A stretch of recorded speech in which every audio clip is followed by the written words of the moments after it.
This is LBC from Global, leading Britain's conversation with James O'Brien. 4 minutes after 10 is the time. A very good morning indeed to you. We will be taking extra travel today, extra travel news on the quarters, because the situation up and down the country is so snowy. That's the only word I'm going to use. I don't think I can. I'm not old enough yet to start moaning and claiming that we should be able to cope with it. The reason why we don't have the infrastructure in place that other countries have in place is because we don't get this weather very often. If you're in Switzerland or Sweden, then snow is par for the course. Here, it is still remarkable. That's why the kids get so excited. So, I don't know. I always think of gully suckers. Anyone? Anyone know why? I always think of gully suckers when people start moaning. I may explain in the course of the programme. Of course, if I don't, the suspense might kill you. We'll have a look at the Toys R Us tale. Very, very sad to see shops shut. You know, I've got a weird affection for the retail sector, and I worry on a regular basis that it might be disappearing in the way that we have known it for all of our lives. And speaking of sales, the price of alcohol is back in the news. I don't know if you saw this. I mean, you should be able to portray this as good news. Beer sold in supermarkets is 22% cheaper in effect than it was 5 years ago. But, of course, campaigners are using this as evidence for why we need to bring in minimum alcohol pricing. We may have a look at that later in the programme. Similarly, the snowballs that have been banned from a school in Dagenham, not just throwing, but even touching. The head teacher has come in for the predictable avalanche. Avalanche? No?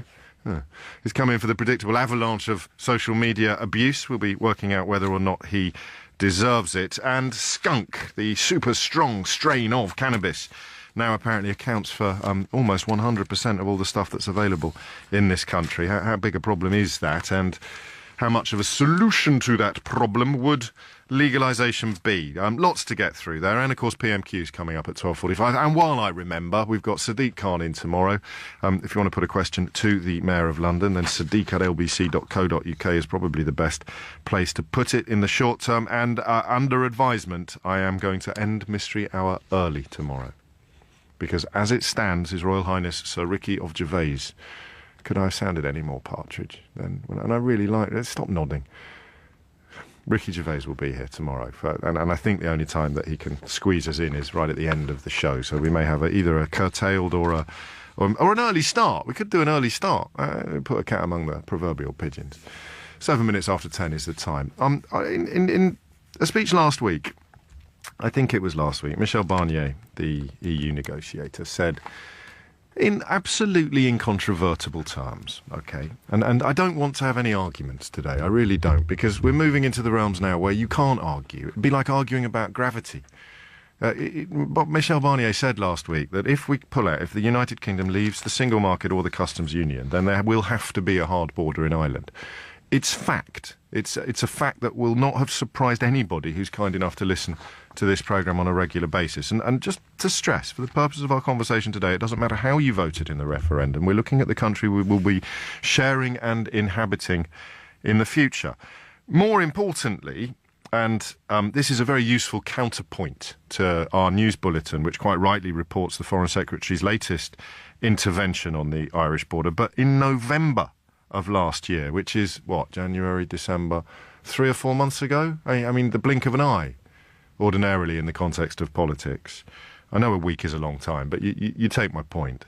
In November of last year, the words that Boris Johnson used to describe the prospect of returning to a hard border. This is November of last year. This is the stuff we all have to agree has actually happened before we can start analysing and debating. The word he used was unthinkable, and the description he employed was economic and political madness. So in November of last year, the Foreign Secretary stated that returning to a hard border was unthinkable and that to do so would be economic and political madness. How could he say that? Simple, because he doesn't understand the nature of the single market, the meaning of regulatory alignment, and the underpinning principles of the Good Friday Agreement. Why doesn't he understand it? Because he doesn't care. Why doesn't he care? Because getting his hands on the keys to Downing Street will not in any way be affected by his ability to understand or explain complicated issues. It's about how effectively he can whip up certain sections of the country into backing him, whatever the truth may be. This is the truth. In November, he said it was unthinkable. In November, he said it would be economic and political madness. And last night, in a letter conveniently leaked on its way to the Prime Minister, he said that even if a hard border is reintroduced, it would not significantly affect trade across our land border with the EU. So, park your prejudices, park your preconceptions, park your vote on this issue. This man is asking for your support and he's asking for your trust. In the space of 3 months, he has gone from describing something as being economic and political madness to describing it as having no significant impact upon trade. He has to have been wrong on one of those occasions. It's palpably clear he's wrong now. Because it will have a profound and significant impact. When he described it as economic and political madness, he was actually right. But he was right by accident, because the question in Boris Johnson's head whenever these complicated issues emerge is, how can I get out of this? How can I get out of this? If you give a wrong answer to a question, you'll get crucified. If you give a nonsensical answer to a question, you'll just sort of promote chuckles and derision, but you won't get crucified. It's a brilliant, if you pardon a slightly inappropriate adjective, it's a brilliant rhetorical tactic. It's a brilliant rhetorical device. So yesterday when he was talking about the border between the United Kingdom and the European Union, or between Eire and Northern Ireland, whichever description you prefer, yesterday when he was talking about it, he attempted to say that it could be a bit like the congestion charge. It could be a bit like driving from Westminster into Camden. It's a contribution of such weapons-grade imbecility that he gets away with it.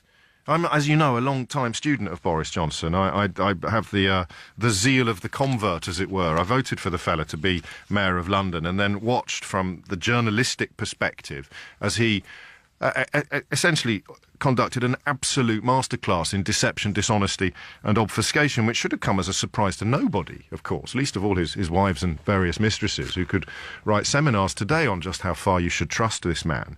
But what he does is, in a sense, clever, in a diabolical sense. It's like Trump with an IQ. So he will answer the question in an utterly meaningless way, because that allows him to continue to punt falsehoods. The only way you can continue to punt a falsehood without getting called out on it is to sound a little bit ridiculous, or to just repeat the same slogans and sound bites.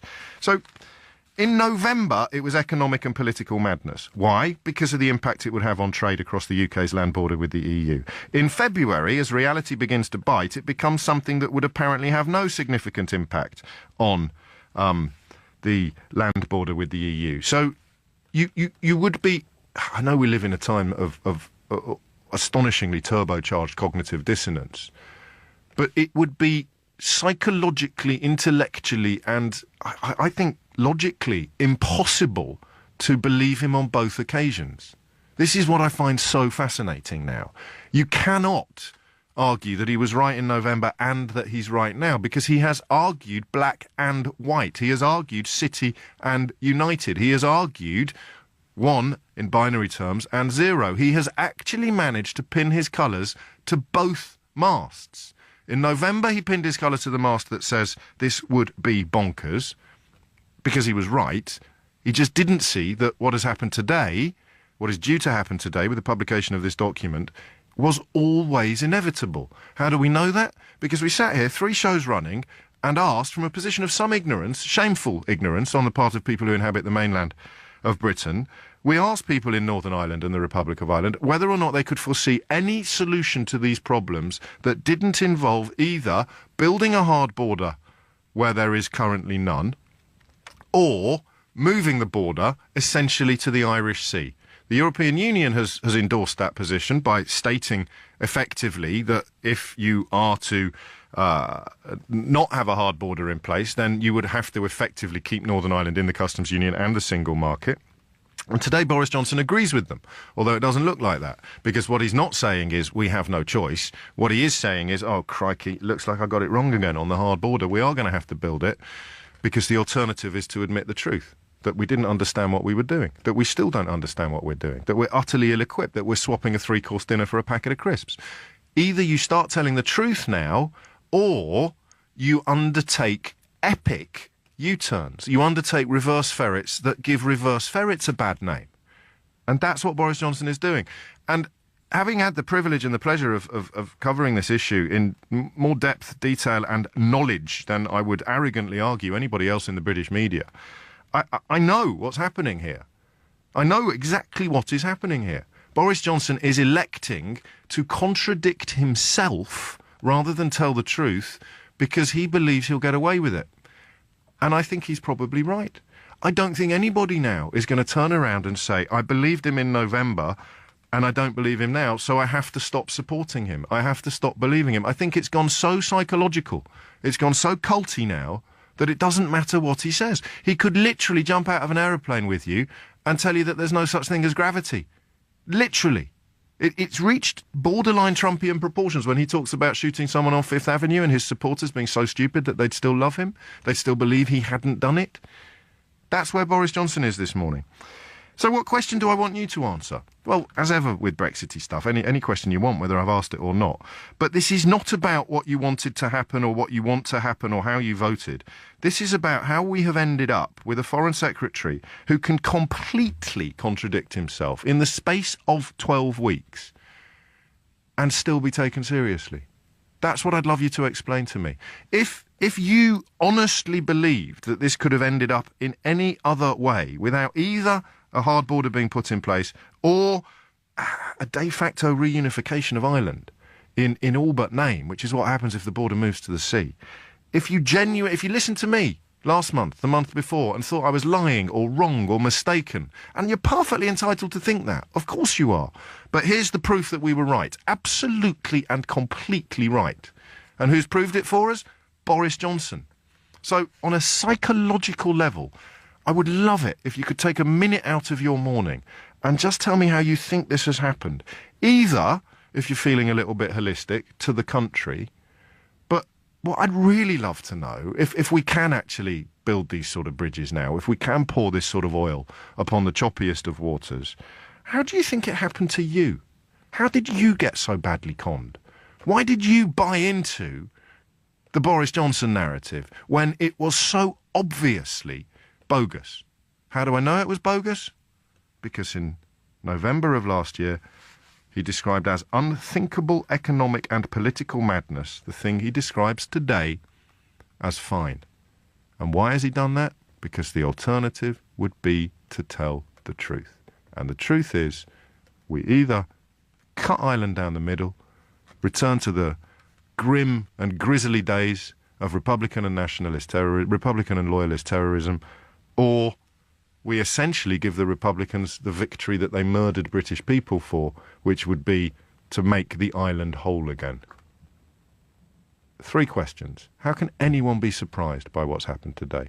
0345 6060 973. Who do you blame for the fact that you've been conned so completely? 0345 6060 973. And finally, and I have to put this up there because, well, it's crucial. Maybe, still maybe, there's a contribution you can make that would suggest that we haven't got everything right and that Boris Johnson can somehow simultaneously claim that black is black and black is white after all.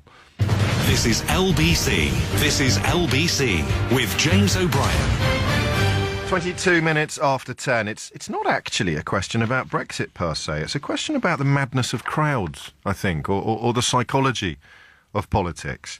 How can Boris Johnson today argue the precise opposite of what he argued only 3 months ago with regard to the border in Ireland? Either it will be economic and political madness, either it is unthinkable, as he said in November, or it will not significantly affect trade across the UK's land border, which is what he claims today, in contradiction of pretty much every informed opinion on the planet. I just would love to hear from you on how you think we've ended up in this place with this man able to do this level of deceit. Ruth is in West Hampstead. Hit the numbers now, you will get through. 0345 6060 973. Ruth's in West Hampstead. Ruth, what would you like to say? Yeah, hi James. I can't say, what would make me still believe in Boris Johnson, because I've never believed in him, but I think it's gotten to the point... How many mea culpas do I have to do? Gary's just been in touch saying, stop asking us why we fell for it, you fell for it. How many times do I have to put my hands up and say, I was a mug and I'd had enough of Ken? There you go, and I'm sorry, all right? I'm really sorry, and I'm never going to reveal the contents of my vote ever again, because all it ever does is come back to haunt you. So how do you think... And I really want people to ring in who did believe him, or possibly even some people who still do, and I appreciate that you don't. Yeah, good luck with that one. But from the outside, what do you think's happened? I think there's a monumental amount of saving face going on, James. I mean, put it this way, if we are wrong about Brexit, us as Remainers, the worst we've got is egg on our face. If they are wrong... No, it's not even egg on our face. If we're wrong about it, we'll be delighted. Well, exactly. I mean, we'll have egg on our face, but everything will be fantastic. Yes. But if they're wrong, they're going to bring the country down with them, James. How can they admit to that? It takes a monumental strength. And I have seen people on Twitter saying, I made the wrong decision, I'm for Remain now. And, fair play to them, because it takes a lot of bravery to do that. Well, the alternative is either... the alternative is either to put pencils up your nose and underpants on your head and start shouting, which a lot of them are doing, or to say... that I did actually vote for the de facto reunification of Ireland, or I did actually vote to bring back the hard border, which, of course, was last in place during the worst days of the Troubles. And I don't know that anyone can do that. That's why I really want people who don't normally ring in anymore to ring in, because that's the fascinating thing. They claim that they knew everything. They claim they knew we were going to have to leave the single market. They claim we knew we were going to have to leave the customs union. They knew this, they knew that, they knew that, they knew this, they knew that. They knew it all along. Is anyone going to claim they knew that Ireland was going to end like this? Well, one of the worst things, though, James, on the radio this morning at LBC, they said that Boris Johnson had been saying that Remainers are using the issue of Northern Ireland to try and frustrate Brexit. Well, I'm sorry, but one of the reasons that we voted to remain was to protect Ireland. I knew it was going to be a huge problem, and it was on my list. Divisive. Wasn't he on the radio, on the TV last week, trying to bring together Remainers? And now he's throwing another spoke in the wheel and trying to divide everybody all over. Well, he has to. He has to now. He has to now portray people who continue to point out uncomfortable truths as being saboteurs or problematic, whereas what Ruth says is absolutely right. If, against all available evidence, it goes well, and remember, that means we end up better off than we are now, individually and collectively, my goodness me, I will submit myself for a public stint in the stocks. I'll be so happy. You can pelt me with rotten tomatoes. So that's the worst thing that can happen to people like me, is that we get proved wrong by seeing our lives improve. What's the worst that can happen to Boris Johnson? Well, ultimately, he's held responsible for the utterly unnecessary decline of our nation brought about by his own weapons-grade lies. And if you need proof of it, then here it is. In November, it was unthinkable economic and political madness. In February, it will not significantly affect trade access or trade across the UK's land border with the EU. Why has he had to do this? Because it has become unavoidable, and he has to now pretend that it's not disastrous. In November, before he'd actually understood this, before it became unavoidable, in November, he could be honest and say that would be disastrous. Now he's realised that he's put us in a bus that drives inexorably and unstoppably towards the disaster. He has to start telling the faithful, oh, it's not a disaster at all. There is no other analysis of this. I know how arrogant that sounds. Take it as a provocation if you think that there is. John is in Hammersmith. John, what would you like to say? Oh, yeah, hello there. Yeah, I was just listening to what you're saying. Staying in the EU... Well, so we pay £850 billion to stay in the EU. We're talking about Boris Johnson and saying in November it will be economic and political madness, and today saying that it won't be a problem at all. Which time was he right? Well, I thought you were talking about the Northern Ireland issue, about the hard border. Yes. Putting a border in Ireland would be economic and political madness. That's what he said in November. It would be so crazy, it would be, in his words, unthinkable. And today he's saying it'll be fine. So when was he right, then or now? Well, I don't think there's a problem in the first place. Pardon? I don't think there's a problem in the first place, whether a hard or soft border. I don't think it'll come into a problem. So why did he say it was economic and political madness in November? Yeah, but that's Boris Johnson, isn't it? Who believes what Boris Johnson says? You do. Oh, I don't say I believe what he says. I believe we should leave Europe 100%. I don't believe in anything what we do to do with Europe is right. So why did he say it was economic and political madness then, to do this thing that he now says today would be fine? What do you think's happened in his mind? Well, I've got no idea because he's a politician. So when do you think he was telling the truth? Because you believe him today when he says it's going to be fine. You believe that. You're spectacularly wrong, which is, of course, your democratic prerogative. So why do you think he's changed his mind? Well, I'm not too sure whether they've changed their mind because as far as I can see, there's one or two people out there that actually tell the truth about what would happen if we leave the EU. If we stay in the EU, we know what the problem is. You've really got to stay with a sinking ship, yeah? Stay with the EU. Look at Greece, look at Portugal, look at Spain, look at Italy, look at Ireland. Have you got a crib sheet in front of you? Do you know how their economies are performing compared to ours now? Do you know what the predictions are for every single European Union economy, even the ones that have been in the absolute toilet lately? But let's not do the crib. Let's not do the UKIP crib sheet stuff. Let's look at this now, because the men who've persuaded you that we are on a wise course are the men who are now contradicting themselves 100%, John. Why doesn't that give you pause, my friend? Because, at the end of the day, the Tory party, the Labour party, any politician, European party, the whole lot of it, all got their hands in the same pot, yeah? And at the end of the day... you can't... because we are the ordinary everyday person, and normally... John, that's incredibly offensive to ordinary everyday people. So most of them are very intelligent and perfectly capable of understanding simple questions and facts. So I'll ask you again... The people who persuaded you that this was a good idea are contradicting themselves. So leave the Remainers out of it. Leave the Remainers out of it, John. The people who persuaded you it was a good idea are contradicting themselves now. You can pick issues, even with the bus turn around and say we're going to have X amount of money you pay back to the National Health every single week. You can pick issues of all that, yeah? Yes, but we're not. We're talking specifically about today's news. So the men who persuaded you this was a good idea are now contradicting themselves. How do you decide which bit of them to believe? The bit that says it's going to be an unthinkable disaster, or the bit that says it's going to be fine? Just you personally, no one else, no reference to Portugal or Greece. Hang on, I want you to understand the question completely.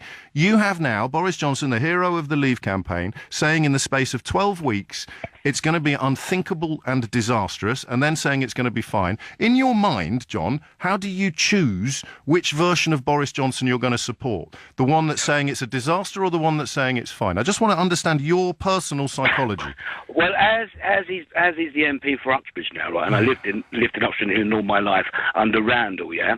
Now he's come on board as an Uxbridge representative, as a politician. I'm late for the news. It's a simple question. How do you choose which one? I can't make a decision on what Boris Johnson says because I don't believe a word he says in the. Except today, you do believe him, John, because you believe everything's going to be fine and we're going to leave and there won't be necessity for a hard border. Except as soon as you're asked a question that actually involves examining and thinking, you got nothing. You start referring to the former MP for Uxbridge and the state of the Greek economy. John, wake up. It's 10:31.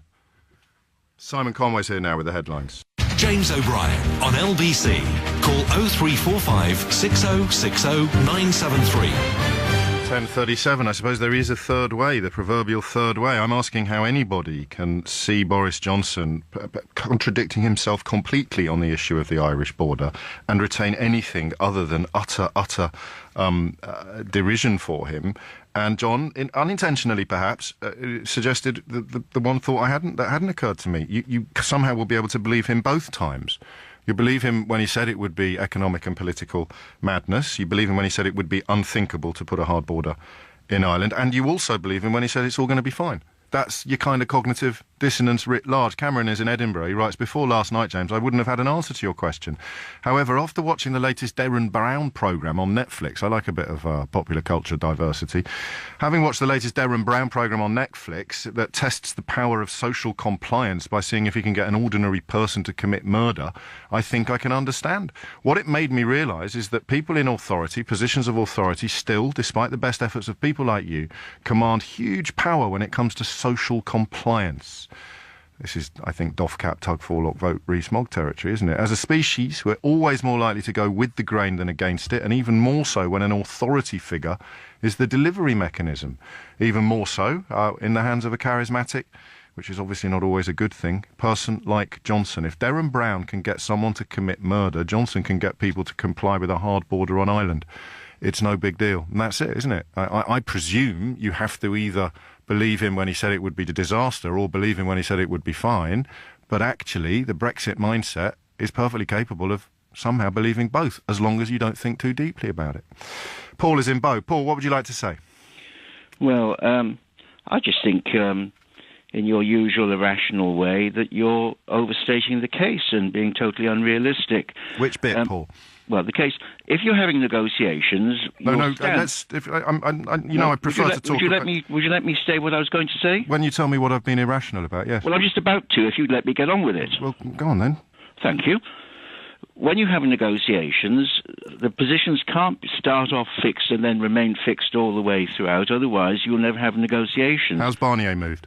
That's right. No, I'm not. Would you just let me finish? No, how's Barnier moved? I would want to... Let me state my statement. How has Barnier please. moved? Would you let me state my statement? Well, you've already said something that's not true. No. You've got to allow me to develop my argument. You carry on then, Paul. You develop away, my friend. Are you going to allow me to finish? Yes, Paul, carry on. Thank you. That otherwise, so what happens is this: the UK position is that they want to preserve a free border with Ireland. That's it. If the EU are prepared to accept something like that, in other words, to modify their rules to suit the conditions of their own member state, Ireland, that might happen. If the EU show no intention of doing that, then you have to move to Plan B. And for Johnson to state what is the objective, and that is an objective which is also a public objective, and then deal with the alternatives if the EU aren't going to play ball, is just rational thinking. And I don't see how anybody can expect anybody else to do otherwise. Well, let's begin with your first statement. Your views must change. Yes, so let's begin with your first statement, that it's a negotiation and that means everybody moves. How has Michel Barnier's position on the Irish border changed since he first laid it out 18 months ago? I don't think it has changed. But you just said it has to. Irrationality on the EU part. No, irrationality is a description of facts. No, what I'm saying is that they've entered... No, I know what you're saying, Paul. I gave you lots of time to say it, and now we're examining it. So your first statement was that I had been irrational. I'm going to park my ego and not insist that you explain how. Now, that's going to be a big job for you. Absolutely it is. So let's look instead at what you said about negotiations. Michel Barnier's position last week and last year was that if we leave the customs union and the single market, there is no earthly way we can avoid having a hard border or moving the border to the sea. You said that positions changed during negotiations. I would just give you one opportunity now to explain how his position has changed, ever. Okay. Well, I must agree with you formally there. His position hasn't changed, which shows that they aren't proper negotiations. No, it doesn't. It shows that his position is contractually binding. It's the nature of the Good Friday Agreement that says it cannot move. No. Well, okay. Well, yes, Paul, this isn't a matter of opinion. This is a matter, and I've allowed you to be rude to me, and I've allowed you to insist on talking even though you've got nothing to say, and I've allowed you to be personal. So here is the question now, okay? How do you have identical economic conditions on both sides of the Irish border? Are you asking me? No, Paul, I'm asking Andy Pandy. Okay, sorry, I thought you might have dropped me in from the conversation. No, the point I'm making is I've heard your point. The question is this: how do you have identical economic conditions on both sides of the Irish border? How do you make that happen, Paul? Well, you have some sort of compromise whereby, as a sort... You can't compromise the Good Friday Agreement, Paul. You have compromised an electronic border. It is not beyond the wit of man for the EU and the UK to agree something which suits the special conditions of Ireland. So you've just reached for that magic wand now that says electronic border, Paul. You don't know what you're talking about. There is a solution to it. Go on. And if you're saying there isn't a solution... Tell me what the solution is. Then are you suggesting we should not leave the EU because of the Irish border? You tell me what the solution is, Paul. Are you suggesting that we cannot leave the EU because of the existence of the Irish border? I am telling you that we cannot sustain the Good Friday Agreement and Brexit in its current form without either building a border in Ireland or moving... Oh, Paul, my friend, I'm sorry. Well, it's just going to... You carry on talking. You can't expect 60 million people to have their future governed by a particular agreement. So you rang in to tell me that I was being irrational about the Irish border, and you conclude the conversation by saying, actually, you're absolutely right. It's an utterly insuperable obstacle, but it shouldn't stop us from leaving the European Union. Because it involves some renegotiation of the Good Friday Agreement. Yes. Have you read the Good Friday Agreement? Have you read the bit about renegotiations in the Good Friday Agreement?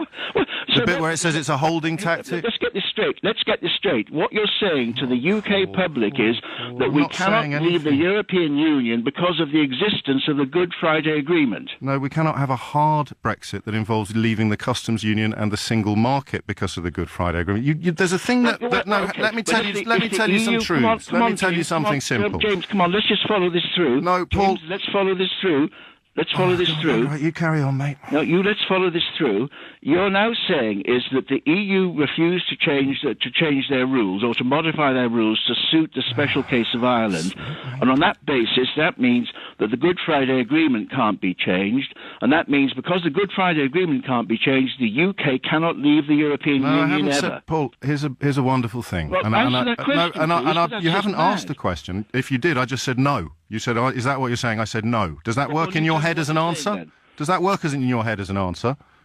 Well, right, good. So now, Paul, I'm going to insist on speaking now, because here's what you've done, OK? You phoned in to say that Boris Johnson is somehow embarked upon a very sophisticated and clever negotiating process.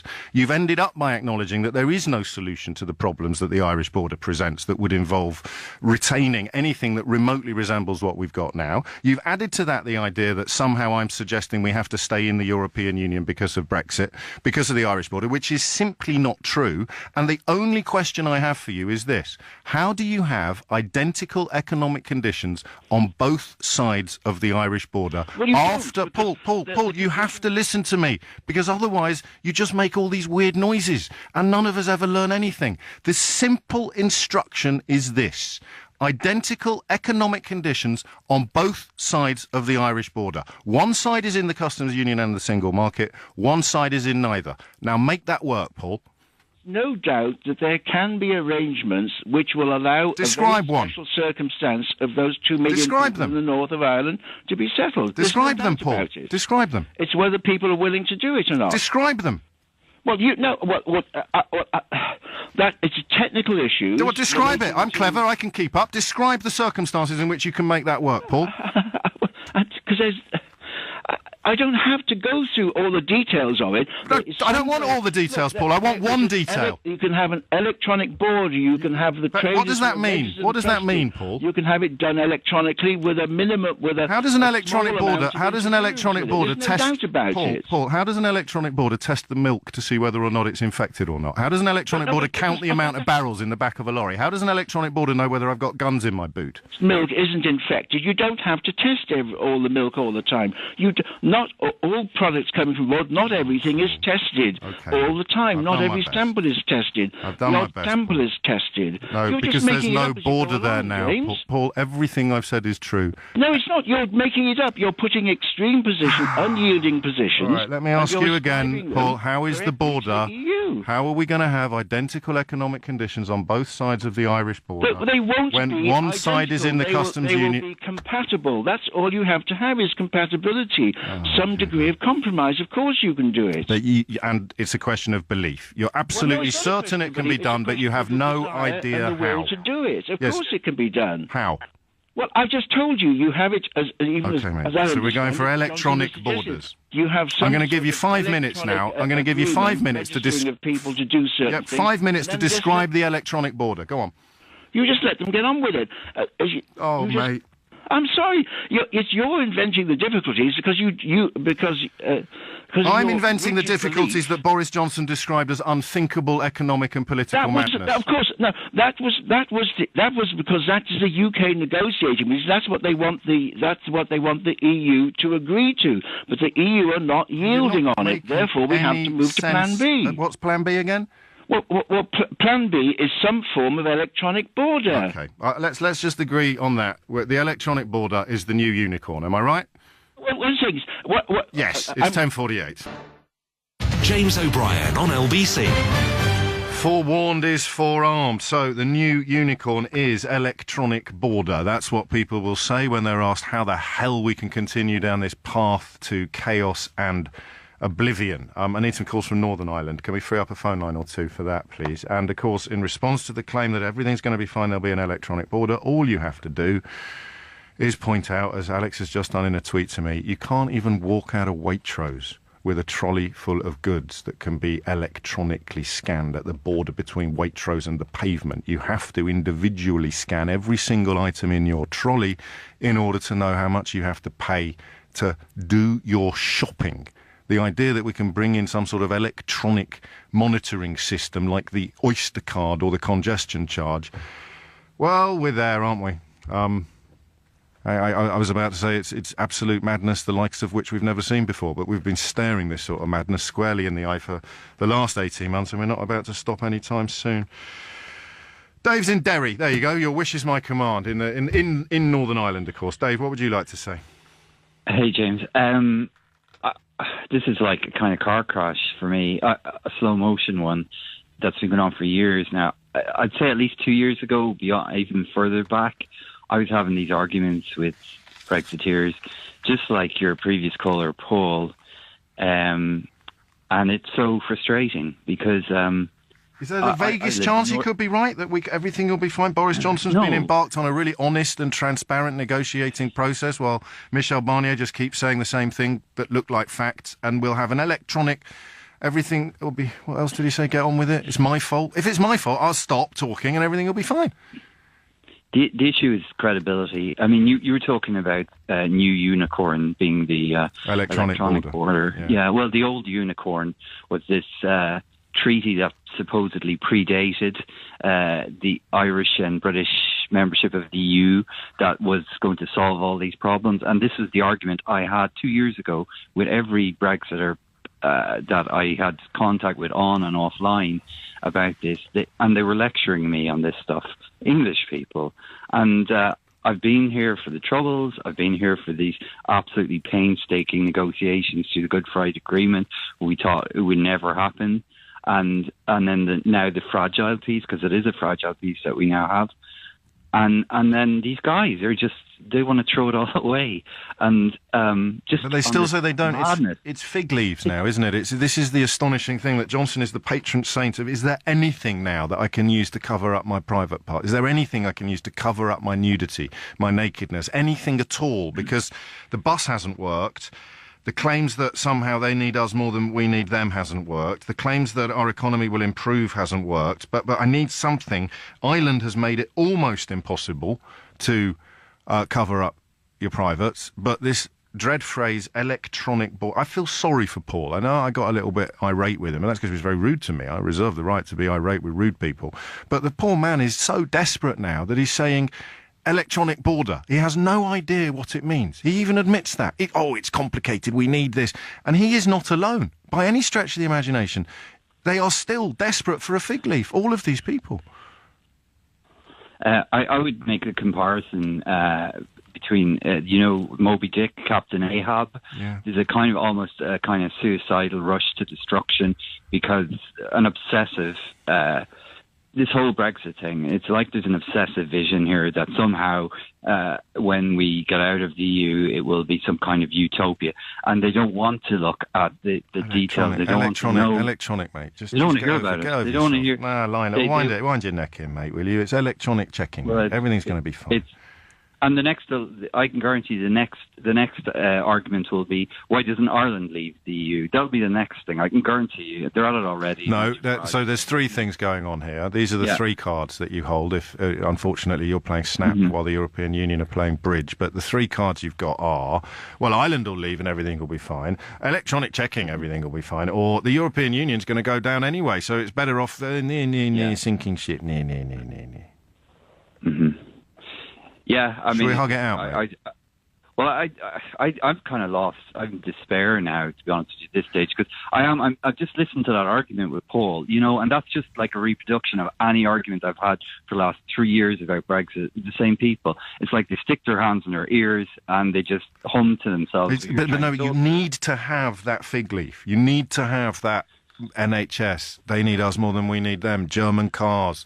The funniest one lately has been this ludicrous attempt to claim that we're leaving the European Union to help poverty-stricken African coffee farmers. Again, an absolute heap of nonsense. But anything at all that allows them not to say, oh, sorry. That's it, isn't it? Anything is better than admitting I was wrong. That's where we are now. Well, they won't, because the end result is this kind of utopian English thing outside the EU, and that's the vision. And they don't want to see anything else. They don't care. And of course, the notion of controlling our borders by having electronic checking that won't check everything. Well, that won't work either. But I know that, and you know that. But these people have gone from thinking that controlling our borders was the most important thing on the planet to saying, oh well, actually, no, we don't really need proper controls. We can just have. I don't know what they think an electronic border is. Mm-hmm. I don't really have anything else to say, to be honest. Nor do I, mate. Nor do I. I've got a switchboard full. I've got facts coming out my ears, and I've just got this growing sense of despair that all of these people, and bless his cotton socks, despite his unnecessary rudeness, Paul is there at the front of the queue, complimenting the Emperor on the quality of his robes. Lovely robes, Emperor. Really lovely robes. And Dave's at the back, saying, "Hang on, he's not got any clothes on." And I'm standing next to Dave, going, "Well, everyone can see that." And they say, "No, look, there's a fella there, thinks he's got lovely robes on. Electronic checking." It's the name of the Emperor's new clothes, is electronic checking. The unicorns aren't coming. The fisheries have already said that they, in the case of Grimsby in particular, they want to put a brake on. They don't want to opt out of anything. We're seeing it again and again and again and again. But ego, coupled with prejudice and xenophobia, makes it impossible for people to turn around and say, sorry, I was wrong. Which leads us to a place today where Boris Johnson, in the space of 12 weeks, can move from describing something as unthinkable economic and political madness to describing it as, oh, it'll all be fine. On FM, online, on your mobile, and on digital radio. Leading Britain's conversation. This is LBC.